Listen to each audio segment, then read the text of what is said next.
ունենք ակտիվացում սուրշնչական վարակների մասով, թե ամբուլատոր օղակում դիմելիության եւ թե հիվանդանոցային, իհարկե մեր հսկողության տակ է եւ ամենօրյա մոնիտորինգ ենք իրականացնում, թե դուրս գրված, թե նոր դեպքերի մասով։ Իհարկե մենք աշխատում ենք մեր կրթության գործընկերների հետ գործարկելու այս մեխանիզմը, որ այն դասարանները, որտեղ բացակայությունների թիվը 20%-ից ավել է, ապա նրանք հնարավորություն ունեն անցնելու հեռավար դասապատրաստման։ Պետք է նշեմ, որ ամենօրյա բացակայությունների թիվը եւս մենք իրար փոխանցում ենք եւ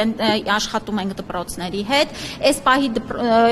իրավիճակով չեմ կարող ասել, քանի դասարան է անցել հեռավար կրթական պրոցեսի, բայց նորից եմ կրկնում, դասապրոցեսների հետ կապված որոշումները կայացվում են հիմնվելով իրավիճակի վրա եւ մենք այս պահին չունենք այն համաճարակային իրավիճակը, որ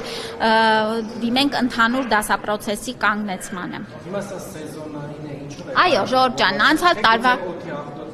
ինչպես գիտեք, Հայաստանի Հանրապետությունում եւ մասնավորապես Երևանում արդեն վտանգավորության շեմը հատել է, սա եւս է որոշ բժիշկների կարծիքով պայմանավորված կարող է։ Դե, տեսեք Ժորժան, սրանք տարբեր բաներ են։ Վիրուսային հիվանդությունները կապ չունեն օդի աղտոտվածության հետ։ Վիրուսային հիվանդությունները ուրեմն սեզոնային տրամաբանությամբ սկսում են ակտիվանալ նոյեմբերից մինչև հունվարի վերջ ակտիվ շրջանն է եւ մենք համեմատական ենք տանում նաեւ նախորդ տարվա ուրեմն թվերի հետ ըստ էության շատ փոքր շեղում ունենք անցյալ տարվա սեզոնային գրիպի ակտիվացման ցուցանիշներից փոքր ավելացում ունենք, բայց այստեղ էլ պետք է տեսնենք, որ անցյալ տարի ավելի շուտ էր սկսվել ակտիվացման գործընթացը, այսինքն մենք նոյեմբերի սկզբից արդեն բավականին ակտիվացում ունեինք, այս տարի մի փոքր ավելի ուշ են այս վարակները շրջանառվել։ Նշեմ, որ այո, շրջանառվող շտամը H3N2-ը ունի սպეციფიկ ատիպիկ է եւ ջերմության բարձրացում, կայուն ջերմություն է առաջացնում մանավանդ մինչև 18 տարեկանների մոտ եւ նորից շեշտադրում եմ, որ եթե չունեք ախտանշաններ, ապա խնդրում ենք մանավանդ ռիսկի խմբերին անպայման պատվաստվել, որովհետեւ մեր ցուցանիշները նաեւ ցույց են տալի պատվաստված անձինք կամ չեն վարակում կամ վարակվելու պարագայում շատ թեթև են տանում ախտանշանները։ Իսկ ովքեր են հիմնականում տարիքային խոցերի համար Երեխաները եւ այս շտամի հիվանդացության մասով էլ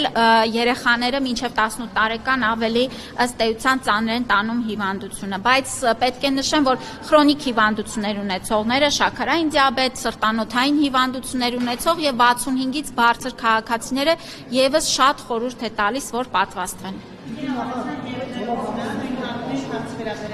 Թոքաբորբի դեպքեր են ավելացել էլի այս տանում է պայմանավորված է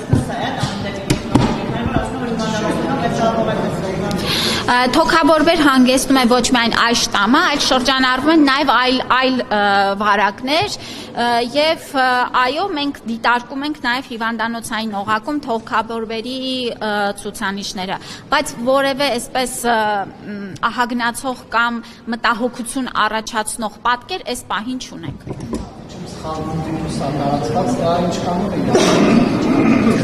Դե ես շտամի անունն եմ հնչեցնում, չգիտեմ